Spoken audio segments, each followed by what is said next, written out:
This podcast is provided by National MI for informational purposes only and should not be construed as professional advice. Reference to any third-party products or services, as well as the views, thoughts, and opinions of guests, does not constitute an endorsement or recommendation by National MI.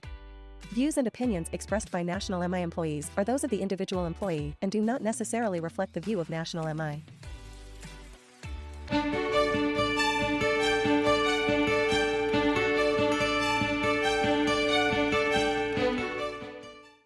All right, welcome back to another episode of the Mortgage Mix podcast. My name is Ralph Remy. I'm your host, and I'm excited to be back with you here as we start wrapping up the year. And I'm bringing in a special guest to really talk about planning for end of year and planning into your new year. I have the one and only Dr. Bruce Lund from 90 Day Sales with me. Hey, Dr. Bruce, how are you today? Good, man. How are you? You guys, I was joking around with you. You guys are getting Coach Bruce, not Dr. Bruce today, right? I got the hat on. I got the laid back look going on. You're used to the suit and tie. So, yeah, I was going to kind of follow it up with that. The only thing you're missing is kind of the headset, and you're ready to go. You're on the sidelines, ready to go here. Are you making plugs at my Jim Harbaugh, Michigan Wolverines right now? Is that what you're trying to do? I could be, I was hoping somebody would be behind me kind of with a sign saying I'm stealing Ralph's signs or something like that, I need cue cards and what to say behind you. That's what I need. There you go. That's right. Well, so today, I appreciate you coming on. Obviously, you do so much work with us here at National MI when it comes to not just our webinars that we host as part of National MI University, but obviously you've gone out and spoken at many events and company events throughout the country in conjunction with us as a sponsor. So we certainly appreciate that. Well, so today, really, I want to talk about we're coming to the end of the year. We know it's been a tough year when it comes to our industry, and things continue to change and things are evolving. And as originators out there and even as managers out there, is how do we get ourselves ready to kind of take a little bit of the learnings we've received this year and gone on to the new year. And, I think it's cliche to say you need to do a business plan at the end of the year. And I think some people just do it because you're told to do it, not because you have any intent of really doing a plan behind it. So I want to ask, what are some of the key elements to the plan that you should be looking at, especially coming off the year we've had and probably looking at the same type of year next year based on all the projections that we've seen out there? Yep, for sure. And Ralph, one of the things that you just said there, well, it's just checking the box. My manager, whoever told me to do a business plan. And, I think that's a defeatist attitude right away, right? So I am really of the belief that planning isn't something we did, it's something we do. It's an ongoing process, right? Now, some might say I'm a little too extreme where every single day I want to have 80% of my day mapped out, right? Going into the week, I want to have 80% of my week mapped out, all that kind of stuff. But the reality is if you're just fumbling around day to day to day, especially in a market right now, right, where if you don't have a plan, and I mean, not to go down the rabbit hole, but, when we come out of 2020, 2021, where people just woke up and they reacted, right? It was just like deals coming in and it was, 12, 14-hour days. And, I'm not saying anybody was lazy because they were working harder than they've ever worked to get all these deals across the finish line, right? But now it's like a completely different skill set where a lot of people have forgotten how to be proactive. Exactly. And that's where the plan comes into play to kind of say, who are those key people you need to be in front of? I think a few years back, so a lot of people didn't spend a lot of time continuing to cultivate the relationships they built and worked so hard to cultivate. They got away from that a little bit. And now you're coming back. The market has shifted. Maybe some people are still around, others are not. And now you're scrambling and you can't really work. And so that's why I think, that's so important as we come to the end of the year, talk about what is the plan? What do you want that to look like? And you mentioned something about the 90-day plan. So I want to talk through that because you said sometimes it's about checking the box. And we have so many people that just say, hey, my manager asked me to do a business plan. Let me just put some things together, check the box, and that's that. But it's not just about doing the plan and having it as a one-time a year exercise. It's a continuous planning. Throwing the sports analogy out there, after every drive, you've got quarterbacks with the tablets on the sidelines looking to see what happened in that last drive so they can adjust and then do better the next time. We have to take our business kind of the same way. So I'm curious to hear your thoughts, being that 90-day cycle. Your business is built around the fact that you're constantly looking at your plan, evaluating and making adjustments. What advice do you give to your coachees and even just to our audience about the continuous adjustments? Yeah, and I think the adjustments is the key word there, right? Because I think that's the challenge with an annual plan, right? I mean, if we're looking back at Q4 of 2022, right? Like we're in 2023 now, yes. So we look back at last year, and well, I mean, that's a full year. I guarantee a lot of things has changed or shifted since, last year at this time, right? So it's good to say, okay, this is what we want to do. This is the forecast for the year ahead. But the reality is things change, especially in housing and banking, quicker than any other industry that I know of. Yeah. And so that's where it really is like, okay, let's look at the whole picture going into the year. But then from there, it's like just 90-day chunks. What people be proactive about is look ahead to the full year. Sure, set your goals, set all that kind of stuff. Right? What are your annual events that you have on the calendar? What's your marketing plan? All that kind of stuff. But then from there, it really is, okay, what is the focus for Q1? And so then that way, and then basically every last Friday is where you sit down and you kind of just do a half day deep dive into the quarter ahead. So that really is the 90-day cycle for me. Is every last Friday I sit down and I'll say, okay, what worked? What should be celebrated? Because I do want people to celebrate progress. And notice I use the word progress, Ralph, rather than success, right? Right, because it was a challenging year, right? And that's typically in my mortgage banking friends. They're so numbers driven. And listen, I'm in sales, I coach business, I get it. But in markets like these, we have to celebrate progress over just the numbers, right? And the pure volume of it all. Yeah, I agree. The big point you said there is the analysis, and not overanalyzing. Sometimes a plan just looks good and you're like, yep, and when we say the analysis, obviously Dr. Bruce works in 90-day cycles. I think we both agree at a minimum, you should be reviewing your plan every quarter, at the end of every quarter. Some people do it every month, and if that works for you, go for it. But if you're looking at this every quarter, sometimes you're like, "Yep, I'm on pace, I'm on plan. Exactly. It looks good. No adjustments needed." You don't have to make an adjustment for the sake of making an adjustment. It's more about review and adjust if needed, or at least confirm that the plan is still on pace. Yeah, I love the fact that you said that, Ralph, because again, I'm not trying to make your life complicated. If you have a plan that's working, just keep working that plan. Right. In fact, if you're trying to change, 7 different things about your plan every single week, and you have monkey mind like a lot of entrepreneurs do, right? It's going to be incredibly difficult to go out there and achieve the plan. Right. Yeah. Kind of just hopping from one thing to the other is just not going to work. And I've been guilty of it. So, yeah, I think we've all been there. Yeah. And I think that's part of why we're doing this. It's the opportunity to kind of learn from our mistakes and share that. That's why you're in the coaching business. The coaching that you do a lot of times is derived from some of the learning you've had in your business and in your career, if you will, along the way. Yeah, robust isn't always best. Correct. And I'll tell you, man, when I first launched my business, which is 7 years ago now, putting together just all of my business, my curriculum, all that.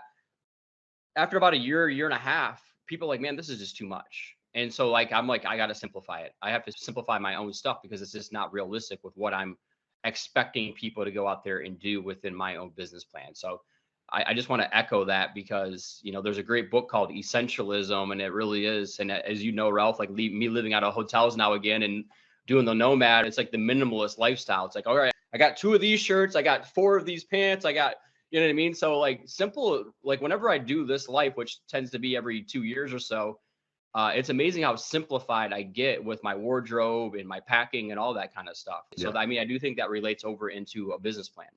Absolutely.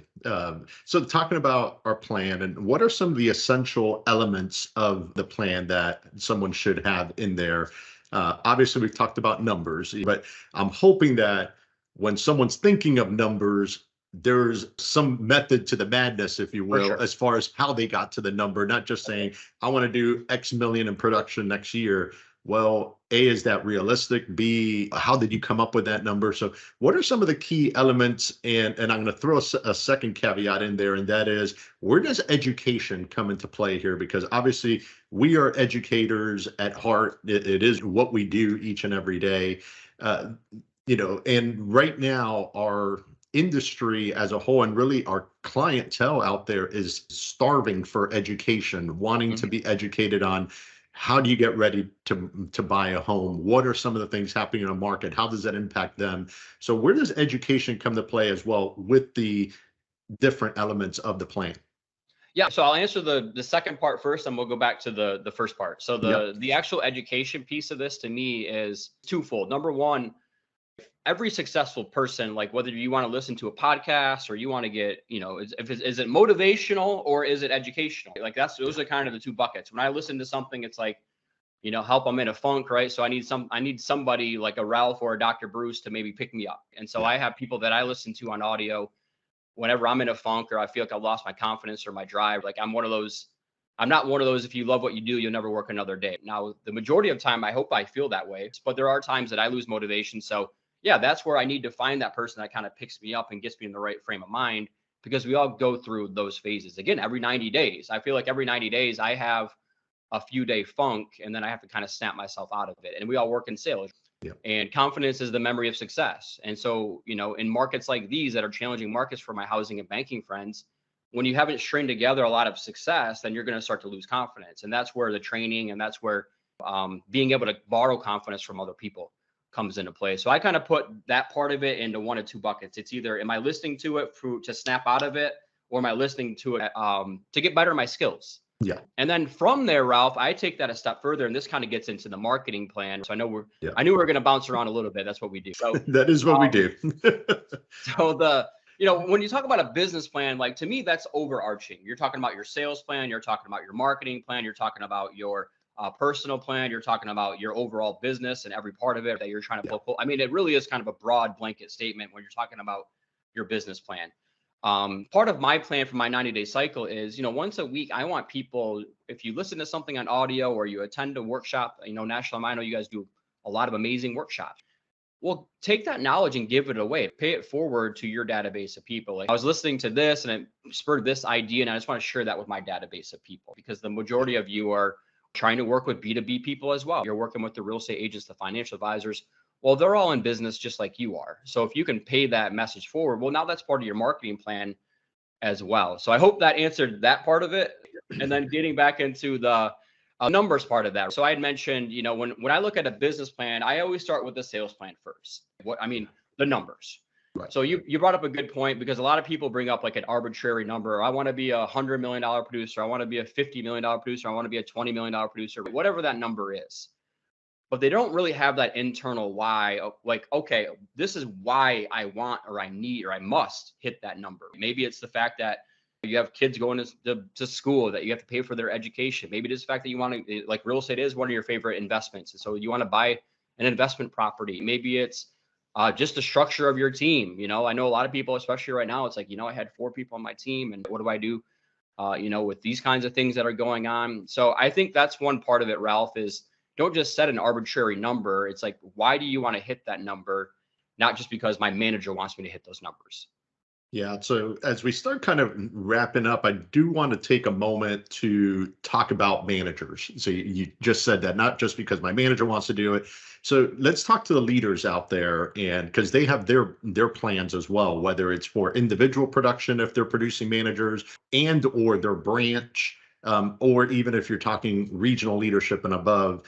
What type of plan, or what should they be looking at their plan? And also, how do they support their loan officers when it comes to the plan, as far as giving that feedback and then kind of continuous coaching to help them as they're doing their reviews every 90 days? Yeah, Ralph, this is fresh because I did a webinar with you guys yesterday on 2024, business planning for managers. And in that presentation, I kind of broke it down into 2 parts. The first part was all about you, the manager.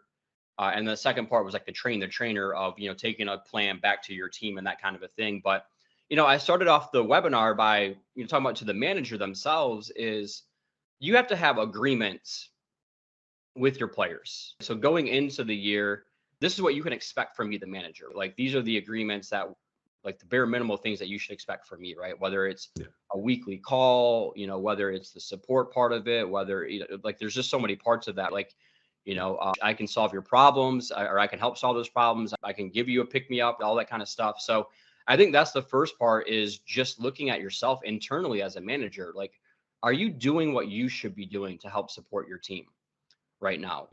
When they bring a challenge or an issue to you, or is it just like, well, I'll just go figure it out? Or are you actually an active participant in that rescue for that? So I think that's the first part. Like, looking at you as a manager, like your traits, like what do you want to be known as as a manager? Are you, we use these sports analogies, right? So I think about, are you like a Pete Carroll players coach, like intense but fun and positive? That's more my style. It's like, I have the intensity where, listen, things have to get done. There's a level of accountability and standard that we have to meet, but I want to have fun doing it, right? That's more my coaching style versus a Bill Belichick, where it's like hardly fun ever, very disciplinarian, which is a whole nother conversation, getting the right people on your team. But I do think that's part of it, though. It's just looking internally, looking at the person in the mirror and saying, you know what, am I doing what I should be doing? This is one of the questions I always ask managers. Would I want to play for myself? Right? Would I want to play for me? Right? And so, what are those intangibles? What are you bringing to that table? And one of the ways that I kind of say that is, when I'm with you, how do I feel about myself? When I'm with you, do I feel better? Do I feel like I can take over the world? Do I feel like you take, complicated things and make them simpler? So that's the first part of the plan for the manager, in my opinion, is just kind of doing that self-reflection of, what did I do well? You could do that whole SWOT analysis, my strengths, my weaknesses, my opportunities, my threats, and then just really honing in. And, it's a kind of a silly exercise, Ralph, but it's like, what one word do you want to focus on for the upcoming year? I was kind of thinking about that for my business. I have the word like relentless, right? Like, and I know it's a great book by Tim Grover, but it's like, just keep being relentless. And so that's the kind of the word, like every time you get knocked down, get back up. We could try to laugh it off, kind of a thing. Because, I'm coming up on year 8. And have you ever heard of the concept, the 10-year overnight success story, Ralph? That's kind of where I feel like I'm getting to, right? It's like, like coming up on year 10. I mean, we have a bunch of amazing progress that's going on in our company. Big thanks to National MI for that as well. But it's like, nobody really sees all the behind the scenes stuff. One of my favorite singers is Gary Allan. And he has a song, it's like, nobody told me about this part. And that's a big part of our business. But I mean, again, you have to, as a manager, it's like self-reflection and constantly looking at, how am I supporting my players? Do I have the right players in my team? If I'm building out my roster, I mean, this is going a whole lot deeper than the question that you have, but did I inherit my roster versus can I recruit my own roster? Like, those are whole different managing skill sets that are required. I used to be a high school basketball, baseball, and volleyball coach. And so, like, hey, these are your kids. I mean, like, make them better. And it's like, well, I can't go recruit other kids. It's just like, this is what I'm working with, sort of. Yeah, you didn't have a transfer portal in high school. That's right. Yeah, so interesting you say about like agreements. I call them commitments. So what are your commitments that you're committing to your team? Like, when someone, like you said, when you're bringing somebody onto your team, you've got to tell them almost the why. Why do they want to work for you? What are you committing to doing to help them be better at what they do? So that's kind of number one. And I know this will go a little bit into coaching, but you kind of talked a little bit about that when they come with a problem, especially in today's market. There's a lot of originators out there that have never experienced a quote unquote down market. It's interesting because we think of our industry having so many long timers who have seen these ups and downs, but quite a few out there that are not long timers and have never even been through this type of cycle. And they're looking for guidance from their managers, and as leaders, we need to kind of, as they're starting to put their plans together, kind of bringing it back to kind of our business planning type of topic. It's not about telling them what to do, because if you're just telling them, it may or may not work for them. It may work for you, and it may have worked for you when you were originating, or if you're still originating, but it may not work for them. So it's about having a conversation to help them come up with their plan. If you help them come up with their plan, first of all, they're more likely to execute on it because it's their plan, not your plan, and they have a vested interest in it. Yeah, I mean, I think it's a big part of that, Ralph, is the mini private victories, right? Like, just keep stacking those small wins. This is the part about coaches, right? We're full of cliches. But we're full of cliches because they really do work, And so I think, just think about that. So your point being of, hey, Listen, the reality is for even seasoned friends that I know, they're like, I've never seen a market like this. Yeah. Right. It's like the perfect storm of just low inventory, affordability, rates go up. Like there's just so many different variables. So listen, even our seasoned friends that have been doing it for 20, 30 years, and they've been through the last, recession or the last dip, the last housing crisis, even they say we really haven't seen a market quite like this. So even with them, with coaching, it just goes back into, I know you've heard me say this before, Ralph, but is this a vocation? Is this your career or is this a job? Is this a vocation versus your occupation? And your vocation is your voice, your calling, right? And I go back to 2020, 2021, when all my mortgage banking friends were too busy being fabulous because the markets were great. Well, guess what? The coaching business, I mean, we almost collapsed, right? We can't do live events. We can't do all that kind of stuff. So when I went through that, it was just like a resilience, right? Staying gritty, but it's like just stack those small wins. Yeah. And you got to find, you have to find joy. You almost have to enjoy the process. I mean, Ralph, you and I should just have a sports show, but it's like going back to, I mean, I just remember Kobe Bryant talking about people like that at that level just love the process. Yeah. So even when they win that championship, it's like the next day he's back in the gym at 4 a.m. Like it's just crazy. I know they're wired a little bit differently, but think about that for your career is you really do have to enjoy the process. Yeah. And, even when it's challenging times, it's like, you know what, I like the competition. It's like, and I use analogy when I first launched my business out in Denver, I was at a co-working space. And I mean, the first 90 days, I was like shooting 15 minutes of videos every single day, right? I basically sold the program. I had to create the program. So it was like, I'm shooting all the videos and all that, but I'm going to networking events. And there was one night where the printer wouldn't work. I had my whole studio set up. And well, I wasn't mastering my materials at that point. So I needed notes and the printer wouldn't work. And so I'm like, I just remember like almost having to break down that night. And so I just had to it goes back to sometimes you just have to you have to coach your own self. I just remember my old mentor said, like, it's times like these, man, you just kind of have to laugh it off. Or it's times like these that most people will give up and give in, but not you. So that goes back to, is this your career sort of a thing? Yeah, that's a great way to kind of end it, almost put a final exclamation point on our conversation today. It's how are you going to keep grinding, keep, working through it, do the activities. You use the Kobe Bryant example, and I heard a very similar example about him being the first one always in the gym at 5 a.m. Even on road trips, he's down at the hotel gym working out. And you know what, though, as a leader, though, he got his teammates, a lot of them were coming back from being out all night, and That's right. See him in the elevator and like, where are you going? Oh, I'm going to the gym. And some of them actually, I've heard stories, self-reflect and say, that's why he's the best. He's not out all night like we are partying at 5 a.m. while we're going up to our rooms. He's coming down. Yep. And it made a lot of people change. So how are you kind of maybe changing your mentality a little bit to say, I've got to work on my business each and every day, put in the effort. It may not lead to a success today, but it will in the future. And then you get those small wins, like you mentioned, Dr. Bruce. So Ralph, one last, I know we got it. We're ending this thing, but one last thing that kind of spurred this thought is nobody's above it right now.